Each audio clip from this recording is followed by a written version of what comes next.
Meus queridos irmãos e irmãs, graça e paz da parte do nosso Senhor e Salvador Jesus Cristo. Grande família da Igreja Presbiteriana de Cuiabá.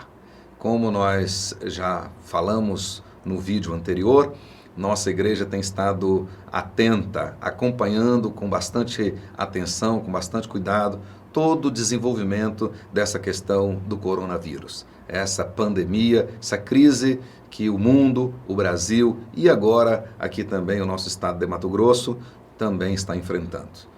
Nós já tomamos algumas providências bem claras, bem práticas, em nível de igreja, mas nesta oportunidade nós queremos ouvir nossa irmã doutora Sandra Breder, que está trabalhando com isso, está totalmente envolvida com isso, na linha de frente, no fronte aqui em Cuiabá, lá no Hospital Júlio Miller, na nossa Universidade Federal do Estado de Mato Grosso.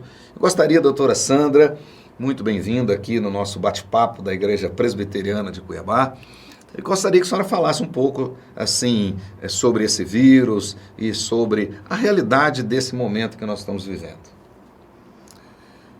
Bom, meus irmãos, nós estamos vivendo um tempo diferente, né? Um tempo que eu acho que nós nunca no Brasil vivemos igual. A gente tem ouvido sobre o coronavírus, que era uma epidemia que estava tão longe da gente, lá na China, no outro lado do mundo, e agora o vírus está aqui batendo às nossas portas, e aqui em Cuiabá também já chegou, e nós estamos perplexos, né, diante de uma coisa que parecia tão distante de nós. E para isso é preciso que a gente caia na real, né? A gente tem que tomar atitudes e realizar coisas que a gente normalmente não faria, que a gente não gosta de fazer, e é uma coisa que o brasileiro é avesso, é cumprir normas, né? Então, eu acho que é um momento de muita dificuldade. O vírus é um vírus chamado de coronavírus, né? Chamado de o novo coronavírus, né? De 2019, que é um vírus altamente infectante e que é capaz de causar nas pessoas desde pequenas doenças semelhantes a uma gripe, com febre, dor no corpo, mal-estar, tosse, vontade de ficar só deitado, até formas graves de pneumonia, em que o paciente precisa ser internado e, às vezes, também internado em unidade de terapia intensiva para receber ventilação mecânica. Não há remédios contra esse vírus, o tratamento, né? O tratamento que a gente vai usar é suporte de vida, que a gente chama ventilação, oxigenação, hidratação e ajudar o paciente a sobreviver à infecção. A gente não há uma medicação que mate esse vírus. A nossa arma contra esse vírus é não se infectar. E para a gente não se infectar, o que as autoridades aprenderam na China e conseguiram conter a expansão de um vírus no país imensamente populoso, né, de 1 bilhão e 300 milhões de pessoas, quando conseguiram conter o vírus numa cidade e em algumas poucas outras, foi através do isolamento das pessoas, né? Por quê? Porque o vírus passa de pessoa para pessoa e ele passa através do contato.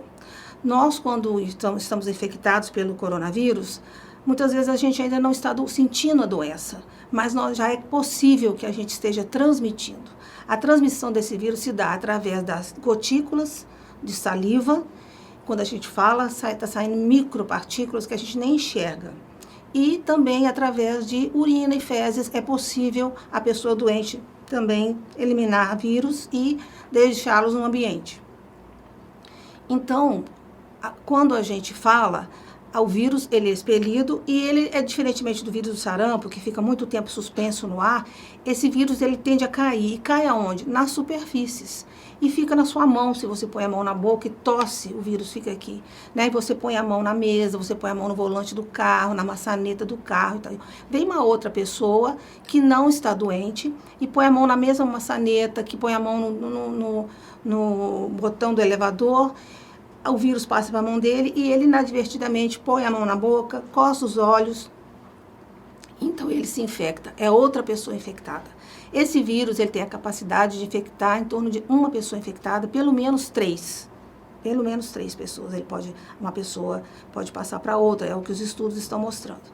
Então, uma coisa importante, as pessoas não precisam manifestar a doença para poder transmitir.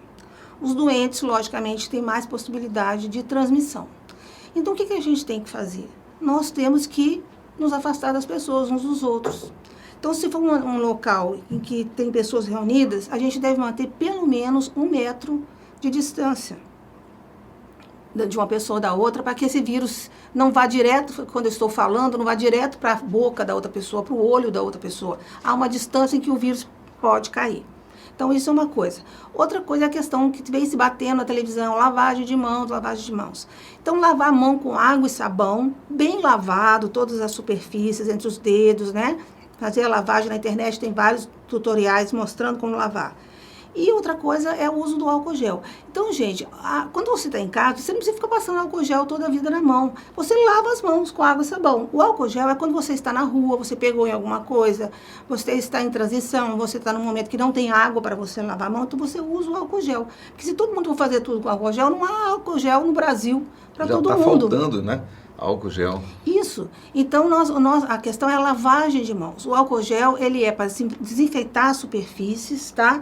Em que muitas pessoas estão usando, e para o uso nas mãos, quando você não tiver onde lavar as mãos. Isso é uma coisa importante. E por que a gente ficando parado dentro de casa vai bloquear? Quando a gente, se vamos supor, tem uma família de 3, 4 pessoas que estão dentro de casa. Se chegar a um ponto que todo mundo ficar separado dentro das suas casas e essas pessoas não estiverem infectadas pelo coronavírus, vai chegar um ponto em que todas as pessoas que tiverem que se infectar vai se infectar. E o vírus não vai ter mais para onde ir. Ele vai sofrer uma pressão. E esse vírus, então, vai desaparecer, porque já vai infectar as pessoas que já estão infectadas, mas não tem mais a quem ele infectar, porque você não vai ter contato com outras pessoas. Então, quanto mais as pessoas ficarem separadas, mais rapidamente a epidemia vai passar. Então, não vai. Se todo mundo não obedecer isso, o que vai acontecer? Continuar indo ao cinema, continuar andando na rua, indo ao shopping, visitando as pessoas, etc. Então, nós vamos ter um número enorme de casos, agudamente, ou seja, num período curto de tempo, nós vamos ter uma quantidade enorme de casos. E isso que vai acontecer é que vão superlotar os serviços de saúde, não vai ter atendimento para todos, não há condição disso, vai ter muitos casos graves que não vão poder ser atendidos adequadamente, da maneira que está acontecendo na Itália, em que os médicos estão tendo que decidir quem vive e quem morre. Então, hoje eu li numa reportagem que foi decidido que velhos acima de 80 anos estão sendo preteridos do tratamento em razão de pessoas que precisam do isolamento do aparelho respirador quando são mais jovens. Isso é uma situação de calamidade e nós não podemos deixar que isso aconteça. Então, quanto mais nós obedecemos essas normas, mais lentamente esse vírus vai se espalhar e ele também vai desaparecer com um número menor de contaminados, porque não vai ter pessoas para ele contaminar. Porque também a gente pode perceber aí que com o crescimento desse vírus, o nosso sistema de saúde vai ficar totalmente envolvido com a demanda deste vírus. E aí a pessoa, se tiver aí um AVC, se tiver um ataque cardíaco, se tiver um outro problema grave, não vai ter como ser atendido. Certamente. E porque, por exemplo, os hospitais o CRM já pediu aos médicos para não marcar cirurgias eletivas, todas as cirurgias eletivas vão ser adiadas, para que se possa usar as unidades do centro cirúrgico, os respiradores de centro cirúrgico e UTIs que seriam utilizados no pós-operatório para atender possíveis pacientes que necessitem desses aparelhos. Uma coisa que eu acho importante é que a gente pensa assim, mas aqui no Mato Grosso só tem um caso ainda notificado, e mesmo assim não está muito bem, porque ainda a contraprova não está pronta, tem uma suspeita ali em Rondonópolis, outra ali. Meus amigos, meus irmãos, isso é a ponta do iceberg, né? Esse é o caso grave, mas para um caso grave, quantos casos assintomáticos tem? E essa questão, doutora, do vírus com lugares quentes, tem alguma coisa de verdade nisso? Esse vírus realmente ele não suporta um lugar muito quente, igual nosso Cuiabá é muito quente, então esse vírus não vai dar certo aqui em Cuiabá. Olha, isso é uma coisa que a gente quer crer, né? Mas na verdade não há comprovação científica de nada disso, né? O vírus, ele se expandiu no hemisfério norte no inverno.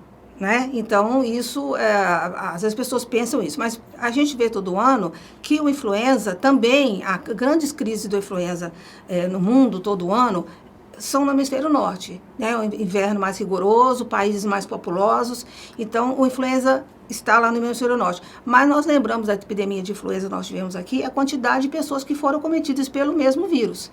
Então, nós agora vamos entrar no nosso período outono e inverno, vem aí. Então, aqui em Cuiabá, não faz muito frio, sim, mas no restante do Brasil, no Sudeste e Sul, faz frio. E não há relatos comprovados, com evidência científica, de que esse vírus morre no calor nosso, né? Quem dera, né? Talvez... Pelo menos essa vantagem nós deveríamos ter, deveríamos ter, mas não há comprovação. Nós não podemos nos fiar disso, porque não há comprovação científica nisso.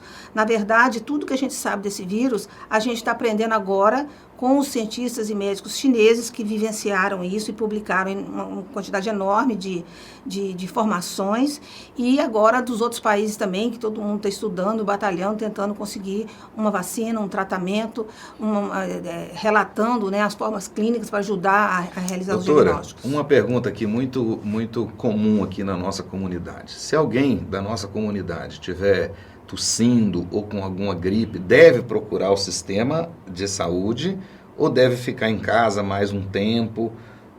Qual o seu conselho? Isso é uma questão que as pessoas sempre perguntam, é muito importante.